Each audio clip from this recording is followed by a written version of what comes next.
This is Super SaaS Bros with Cory and Jayde. Let's jump in.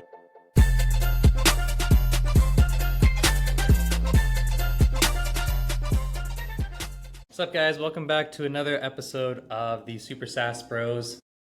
Today, I think we're going to start off kind of like how we've been starting off in the past couple weeks. Doing a little AI digest on what's going on in the world of AI. I got an interesting one. I'm sure you've got a couple interesting ones. Yes. One of them is probably the same. But yesterday, I think it was yesterday or Wednesday, this company called Base44. Fuck me. I know. Wix.com just acquired them for $80 million, and they've been around for 6 months with 8 employees. So if you ever believe that you can't do it on your own, you are wrong.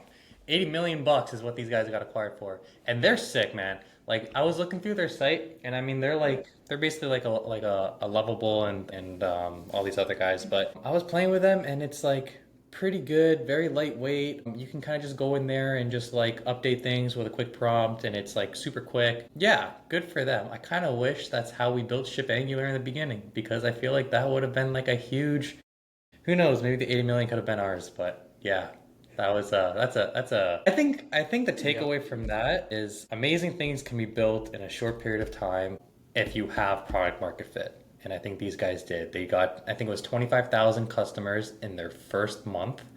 And then they got to 250,000 in 6 months or something like that. So pretty wild that Base44 did that. Like you did say, 6 months.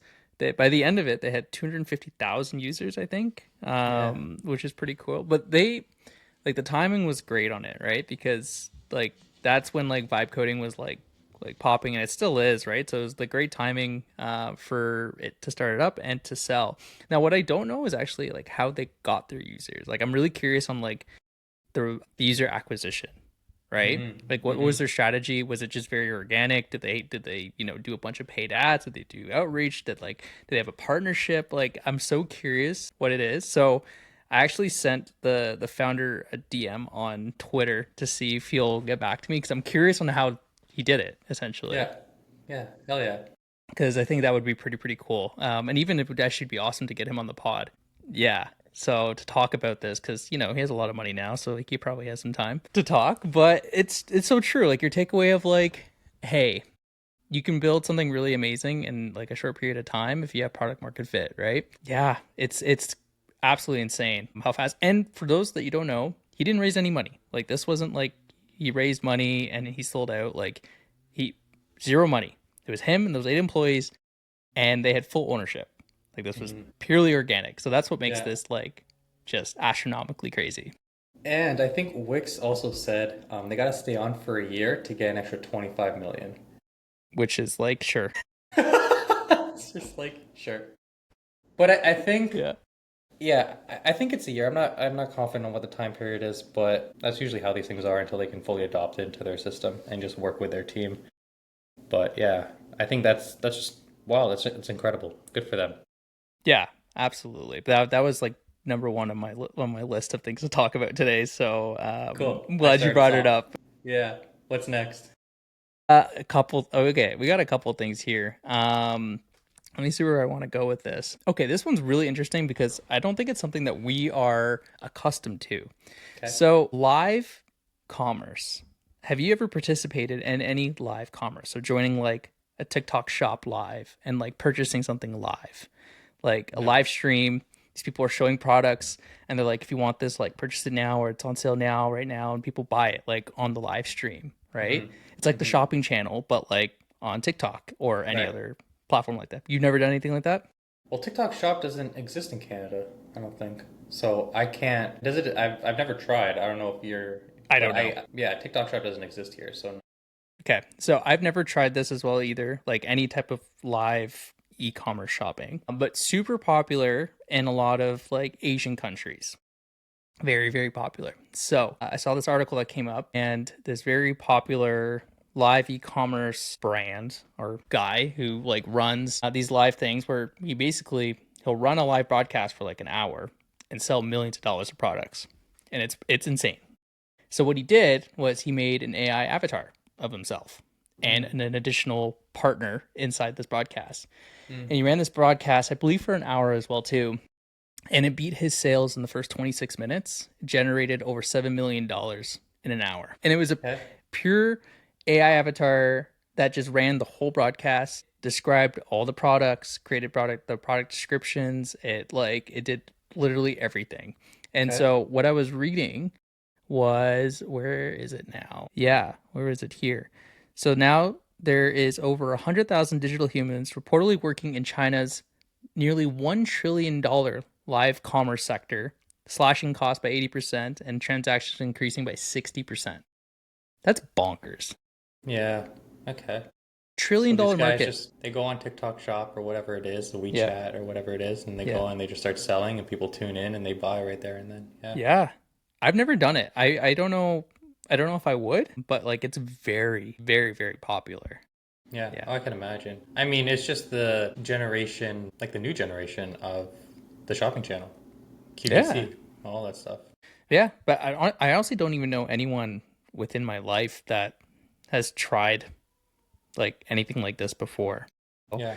I would like to try one day just to see if I Yeah. would buy anything. I just don't know if I have the want to just throw disposable money around like that, like in a live broad stream. We're just like, yeah, yeah, yeah, just sold. Feels like an auctioneer almost. But Mm. but anyways, just really crazy, just because I was just shocked at the sheer volume of this sector. Right. And then now AI is cutting costs for these guys by like 80%, and their transactions are going up like crazy. And I'm like, wow, Yeah. that is a huge opportunity It is. for retailers. Retailers should pick up on this. Never even heard of this. Right? Crazy. What are they? I have two other things here. So I don't know if you saw. So MIT, they came out with self-adapting language models. So basically, they call it seals, which I guess that makes sense. Um, Basically, what's this here? A framework that enables LMs to self-adapt by generating their own fine-tuning data and update directives. Mm. And they think this is the path towards super intelligence, like past general intelligence to super intelligence. So pretty cool stuff. Like they had it run through some experiments, and it's pretty impressive how it can improve on itself. Now, I don't know how this is any different from, I'll call it regular machine learning, but I think it's just because it's able to actually produce its own new training data that I can bring in instead of you having to give it training data. Well, it sounds like it's like dynamically updating. Yeah.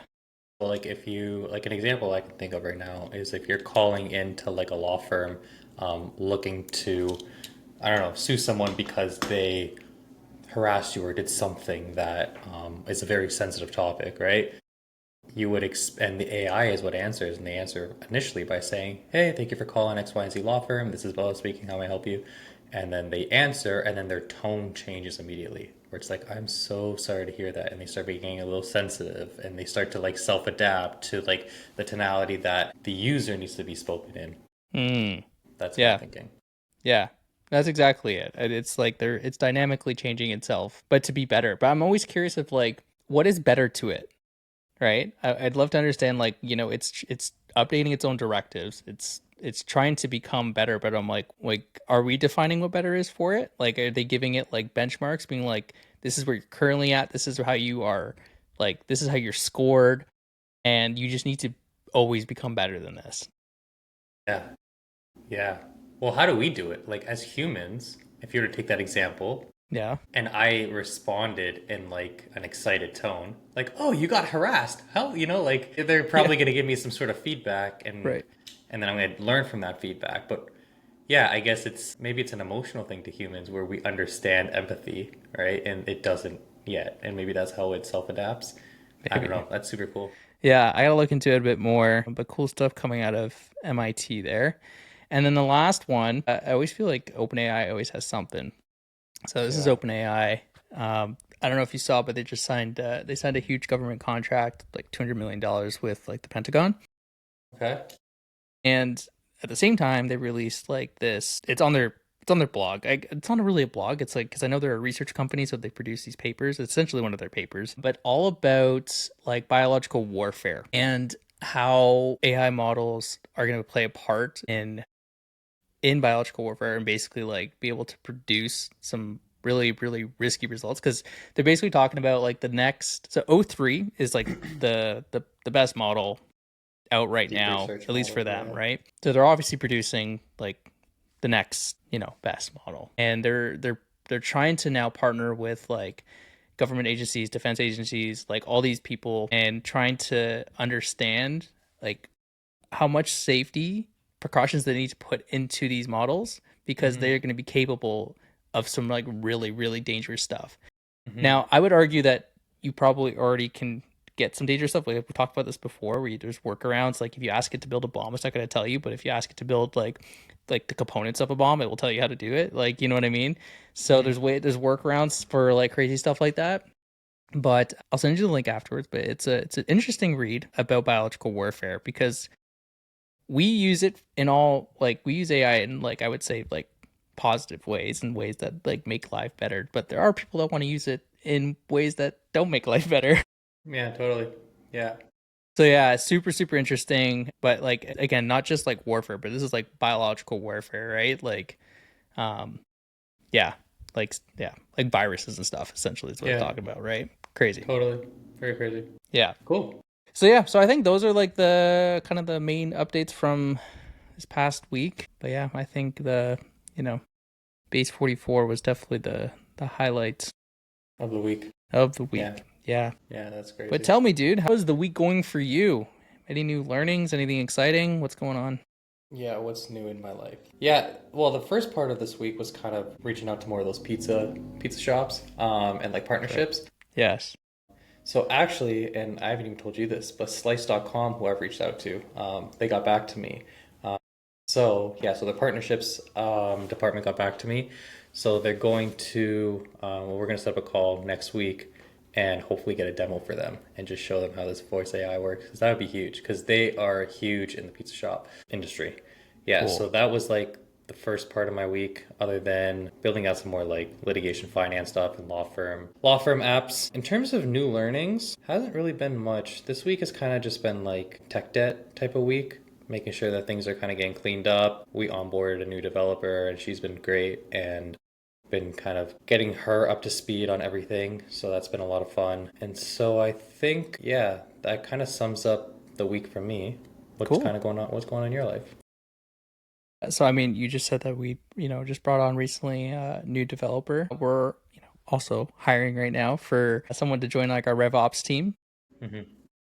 If you're looking to join, send me a message, talent at sixsumma.io. Would love to have a conversation because we're trying to grow, we're trying to make this awesome and want people to come along the journey with us. Been doing that this week as well. Got a couple conversations booked in for next week for that, which is great. But otherwise, I mean, you mentioned the pizza AI voice agent. So I've been working on that build. Super excited to hear that we could potentially get a demo with Slice.com. That is really really cool. That also makes me super nervous. I'm like, oh my god, okay, we need to nail this down Yeah. because that was one of my learnings from this past week. Is we were about to have a demo and it literally was like working like right up into until the demo, and I was like, I can't do this again. And because yeah, we were trying to fix some little bugs here and there. So we got to make sure for the next demos it's just clean and ready to go. But it is cool. It's my first time working with like voice agents from a build perspective, Hmm. and it's fun. It's pretty interesting to see how this stuff works, and it's like I'm actually like shocked because when you look at it, like you're picking essentially like several different models that need to work in tandem, right? You have like the brain, right, which is like usually like you're picking like one of like your big multi-module foundational models like OpenAI, and then you have like text to speech, speech to text, and you need all of them to be working. And it's like how fast this stuff works. It's like is in the milliseconds, right? But I find that pretty cool. So it's been interesting trying to find the right combinations of these models because they all, have different strengths and stuff like that. And for what we're doing, trying to find the best one. So I think that's probably been the biggest learning for me, at least from the beginning of the week, is trying Hmm. to get that down packed. But now I have some work to do over the weekend Yeah. because, what I'm trying to figure out with this is like, I'll explain to people what the problem was essentially is that it could read a menu, but it wasn't easily picking up the prices and like adding those together and summing it Right. up. and then Yeah. adding tax and telling you what your total was. Like it would basically, if it couldn't tell, it was just making shit up. Mm. And obviously you can't have that if you're, ordering a pizza. You need it to Mm-hmm. be like, this is the price for that, and then this is your total with tax, right? Mm-hmm. So I've been trying to figure out ways to circumvent that because right now I've been attaching like files essentially to the assistant as being like, here's your contacts, right? Here's Mm-hmm. your menu in Mm-hmm. some structured format. Either it's in just like a text file or it's in a JSON or something like that. But again, that hasn't been the most effective. So now I'm trying to see now if I should be using like one of the tools. Mm-hmm. So there's options to like, potentially query a database, and you have a database with this menu essentially. So I'm exploring that. There's also the option of like using MCP as well too. They have that as an option within Vappy. So I don't know how to make that work, but it's there. So I'm gonna start like exploring some of those options to see what would be the best. Because right now I think just giving it a file isn't enough. Not great. No, I think it needs Yeah. to be some sort of some. Yeah. I think you're right. I think, well, we definitely want to have a database full of these menus. Yeah, Otherwise, we're only going to work for one pizza shop, and that's just no bueno. So, yeah, we'll need to set up something. I think with these voice agents, it's still tricky, man. Like it's still a tricky space. I haven't really seen someone really nail it yet, and I think like if we do this right, we could really like it's a gold mine. I see this happening in the next 2-3 years. We're calling a bunch of these pizza shops, and a lot of them are AI. It's just a matter of capitalizing on making sure that we can leave a good impression, and maybe like less is more, right? Like maybe it's we got to set up the proper guardrails on it so that it's not hallucinating and it's not doing math poorly, and maybe we separate things. Maybe you said like you got to work in different models at once. Maybe one model only worries about the math of it, the other one worries about the customer service of it. I don't know, we'll figure it out. But I think from where we are today, we are close. Like we're like 85% there. The software is working awesome. It's just a matter of, making some like tuning, and it's always that last 15-20% that's always like the toughest. Oh yeah, we'll get there.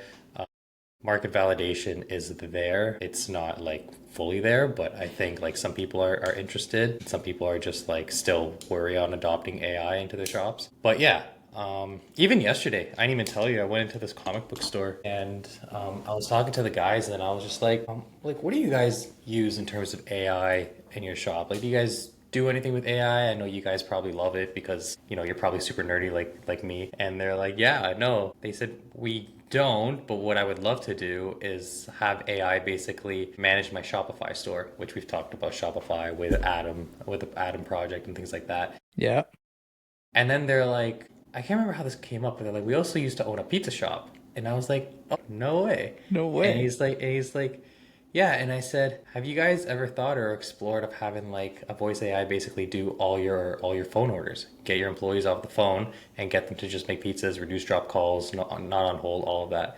And they're like, you know what? We haven't, but we thought about it. And I said, let me show you something. So I showed them what you built last night, Did you? and yeah, I did. I called Mario and walked through a full demo, and they were like blown away. There was a couple things they kind of laughed at because they were like, it's 21.99 plus 13% HST, so it's like Yeah, yeah, people yeah, don't yeah. really talk like that. No, yeah, yeah. But they were like, they were blown away. I said, cool. I said, if you guys had your pizza shop, what would you guys pay for it? And they're like, well, payroll to just have someone sit there is what, like 3 grand a month? So I'd pay like $500 a month. And I said, okay, cool. To know. So yeah, so there's something there. It's just a Cool. matter of dialing it in and getting some of these people that are willing to adopt it for free, get the testimonials, put them on the site, Yep. and then just keep going. Yeah, because the way so that's a perfect scenario of people to talk to, someone who used to own it, because you can ask them very openly about price. Because anyone else would be like, if they own a pizza shop right now, they want the lowest price possible, right? Of Yeah, course. Where they're, I feel like that was a pretty genuine answer. yeah. So that's really cool. Yeah, there's definitely something here with it. It is really cool. Like you said, there is some stuff where it's like it just doesn't sound like a human, or it has like really weird volumes where it all of a sudden gets very excited that you Mhm. ordered something or whatever, right? Yeah. So there's ways to we'll fine tune it and fix it. But it is pretty good for what it is, right? Mhm. Um, But that's cool. Yeah, because the next step is like once you get someone interested, like I think the way to go about it is like you have like a 30-day guarantee. You're like, yo, we'll set this up like for free, right? Hmm. Hmm. And you have it run for like a month or something like Hmm. that. And Hmm. then you see the value yourself, Hmm. right? Hmm. And then basically, moving forward they would pay after that or something like that. But give them like a Totally. month to be like, here, just try it, right? We'll Totally. set it up and you try it. Totally. But I'm curious as well, always on the POS end, like connecting to their POS system because they probably wanted to Hmm. just like go right to their system, an order get like put onto their screen or whatever like that, so they can just continue. Yeah. They don't need That's what to I'm separately do it. that's what I'm trying to get in with Slice.com because a lot of these guys use Slice.com to do all their POS stuff, their phone stuff. So if we Oh, can get, really? yeah, that's what they Oh, are. Is they're not just a marketing agency. They do everything. Like they handle your phones, they do the POS system, they do everything other than making pizzas. They let the pizza shop do that and they do all the third party stuff, POS, sales, they do marketing, phone lines, all dude, of I that. just thought they were a marketing agency. Holy No, smokes. no. So that's what I'm saying. If we can get into them and just have like Mario sit on their phone line Yeah. and they already have like hundreds of or probably thousands of pizzerias in their thing and they're willing to just plug and play for us, could be great. Could be Absolutely. fantastic. Yeah. Yeah. And they choose like, hey, like because Slice is gonna want to upcharge, right? So they'll go to all these pizzerias. I mean, this is how I'm imagining in my head, but why wouldn't they just go to every pizza shop that they have under their umbrella and be like, hey, we have just built this. We would love for you to try it, right? These guys will either say yes or no. If they say yes, they plug it into that phone line, and then from there, they're gonna charge the pizza shop whatever it is, $500 a month, and they'll charge us $400 a month, right? And we do that for every single pizza shop, and it can be quite a business. No kidding, man. That's crazy. Yeah, Yeah, I didn't realize it did POS as well too. I mean, that means hooking up into one POS system at least for one partner, right? But like that's really awesome. yeah, yeah. So Damn. Cool. So I have yeah, to make it dude, perfect then. make it perfect. You have to. You got to Make it dial this demo in. perfect at least, right? Like that's the Yeah, point. Like at least make sure, screw the demo gods. They don't get to screw us up. We're yeah, gonna make it happen. That's cool. exactly. Yeah. So that's it. That's been my week. Nice, man. You got Adam going with some new users on it. Yeah, that was exciting. We finally got our first 30 some users onto Atom, and now it's going to be like getting onto calls with these users, um, kind of like in the next like couple days here, like as they're just getting in, just to help them on board, help them go through the application, Hmm. um, and just get a ton of feedback. So I was able to do like like an onboarding call with my brother. The moment I set up his account, I was like, "Hey, you're gonna get an email. Let's jump on a call because I want to, create an onboarding like video, right?" And he was like, "Yeah, let's do it." It was cool to watch him go through it.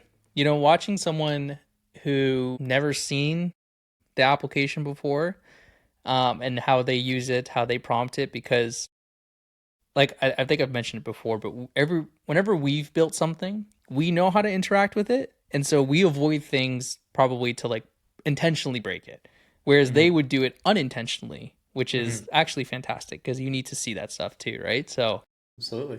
and it's also like you get to see what he found valuable. So like one big huge feedback I saw was that he actually found like the Google Calendar piece the most important piece of all the integrations. And while we actually started with like Gmail as the first Google integration, right? But he found like, yeah, go ahead.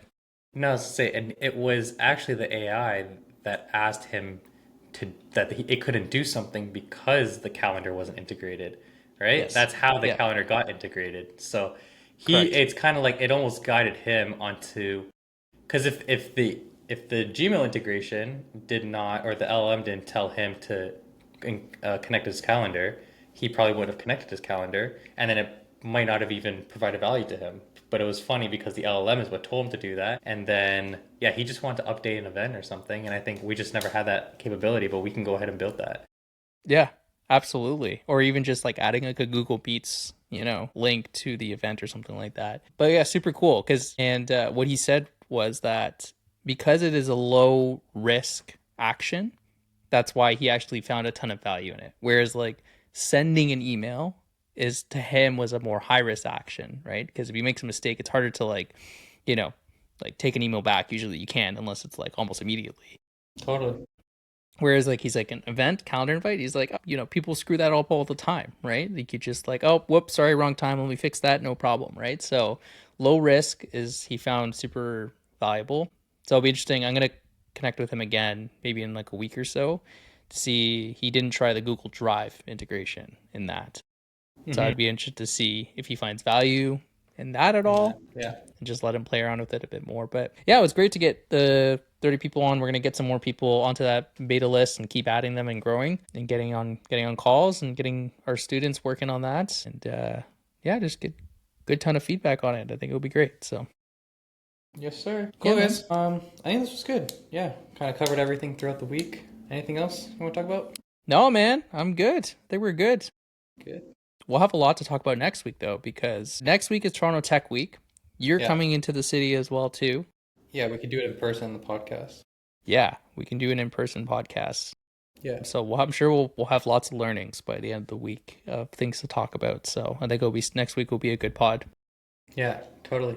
Cool, guys. Thank you so much for listening. This is the Super SaaS Bros. Don't forget to like, comment, follow us on Apple Podcasts, Spotify, YouTube, ratings, reviews, 5-star rating. I'm not sure what it does, but I'm pretty sure it helps trying to rank up there so that we can get more viewership to help more people and people can kind of follow our journey. If you guys are inspired or want to kind of learn about what to do, what not to do, you can learn from our mistakes and possibly even offer your own advice and send us an email at team@sixsummit.io so that we can make sure we are on the right path too. We're all building this together and learning together. Yeah, thank you so much for listening. And if you're already subscribing, thank you so much. And we will see you next week. See ya. Thank you for listening to another episode of Super SaaS Bros with Cory and Jayde. We'll see you next time.